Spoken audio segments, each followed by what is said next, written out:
Escritura contra misticismo. O espiritismo disfarçado nas igrejas que afirmam novas revelações. O perigo de morte eterna. Vivemos dias em que muitos dizem amar a Bíblia, mas vivem de experiências, dizem honrar a palavra, mas dependem de recados, profecias pessoais, visões, revelações novas. Deus mandou dizer. O nome mudou, a embalagem mudou, mas a essência é antiga, misticismo travestido de cristianismo.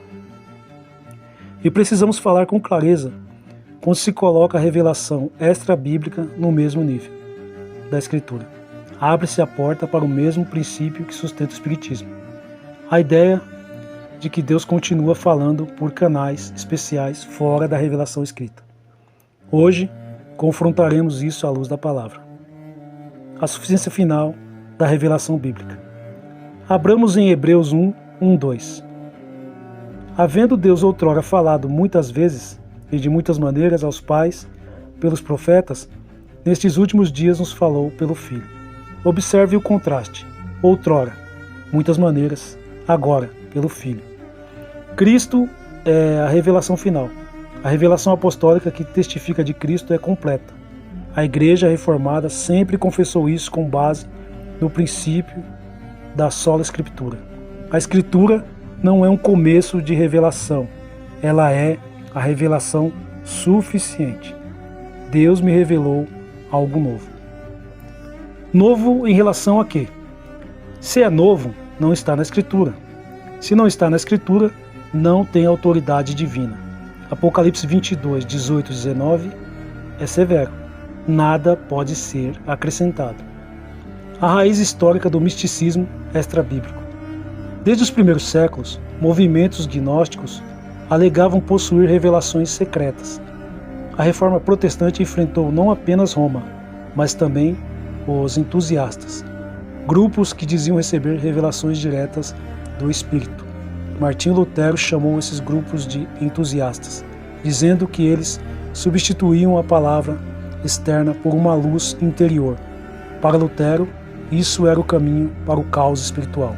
João Calvino declarou que o Espírito Santo nunca fala separado da palavra escrita. O Espírito é o autor da Escritura. Ele não a contradiz nem a complementa. Sempre que a Igreja abandona a suficiência bíblica, o misticismo entra. O paralelo com o Espiritismo. O Espiritismo ensina que espíritos continuam transmitindo mensagens, instruções e revelações progressivas. Agora observe a estrutura. Mensagem mediada por um canal. Autoridade baseada em experiência. Revelação contínua, correções práticas dadas fora da Escritura. Quando, dentro de igrejas, se normaliza a prática de Deus mandou dizer, recebi uma revelação específica sobre sua vida, o Espírito me mostrou algo novo, qual é a diferença estrutural? O nome é diferente, mas o princípio é o mesmo.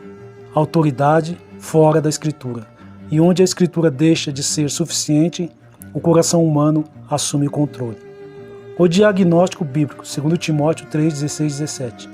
Toda a Escritura é inspirada por Deus e útil, para que o homem de Deus seja perfeito e perfeitamente habilitado para toda boa obra. Se a Escritura aperfeiçoa completamente, o que falta? Se nada falta, por que precisamos de revelações adicionais? A ideia de revelação contínua implica que a Escritura é insuficiente. E isso não é um erro pequeno, é um ataque direto à autoridade de Deus. O perigo espiritual. Deuteronômio 18. Deus proíbe consulta a médiuns, adivinhos e necromantes. Por quê? Porque toda tentativa de buscar direção espiritual fora da palavra revelada é rebelião contra a autoridade divina. Hoje, não vemos pessoas com mesas girantes, mas vemos profecias pessoais determinando decisões, revelações que substituem estudo bíblico, pessoas guiadas por sentir no coração em vez de estar escrito. Isso é misticismo. E misticismo não salva, ele ilude. O risco de morte eterna. Segundo Tessalonicenses 2, 10, 12, fala de pessoas que não acolheram o amor da verdade. E por isso Deus permite que creiam na mentira. Observe, o problema não é falta de experiência, é rejeição da verdade.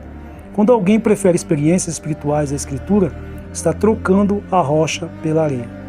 O Evangelho não é revelação contínua, é a mensagem histórica da cruz. Cristo encarnado, vida perfeita, morte substitutiva, ressurreição literal, justificação somente pela fé. Quem substitui isso por experiências místicas está construindo fé sobre emoções. E fé baseada em emoção não suporta o juízo de Deus. Mas Deus não pode falar hoje? Deus fala, mas pela sua palavra. Mas eu senti que era Deus. Sentimento não é critério de verdade, a Escritura é. Mas houve poder, arrepio, lágrimas. Emoção não autentica a revelação. Mas transformou vidas. Transformação moral não prova origem divina. A verdade é medida pela fidelidade à Escritura. A estratégia de Satanás. Satanás não precisa negar a Bíblia. Ele só precisa torná-la insuficiente. No Éden, a pergunta foi assim que Deus disse? Hoje é, Deus disse algo mais. O método é o mesmo, deslocar a autoridade da palavra escrita. Chamado ao arrependimento. Se você tem vivido de revelações, visões, mensagens pessoais, examine-se. Cristo não prometeu revelações contínuas. Ele prometeu que sua palavra permaneceria. A fé reformada declara: a Escritura é suficiente, Cristo é suficiente, a graça é suficiente. Qualquer sistema que adicione novas revelações cria dependência emocional e abre caminho para o engano. E engano espiritual não é brincadeira, é questão de eternidade. Igreja que depende de revelações extra-bíblicas não está fortalecendo a fé, está fragilizando a autoridade de Deus. Ou a Escritura é suficiente ou não é. Não existe meio termo.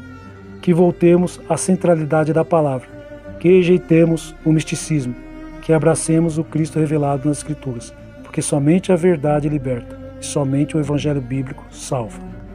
Amém.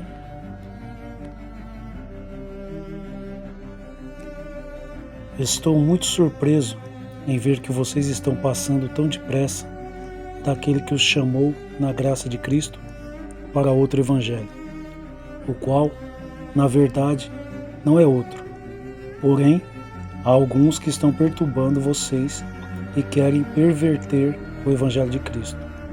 Mas ainda que nós, o mesmo anjo, vindo do céu, pregue a vocês um Evangelho diferente daquele que temos pregado, que esse seja anátema.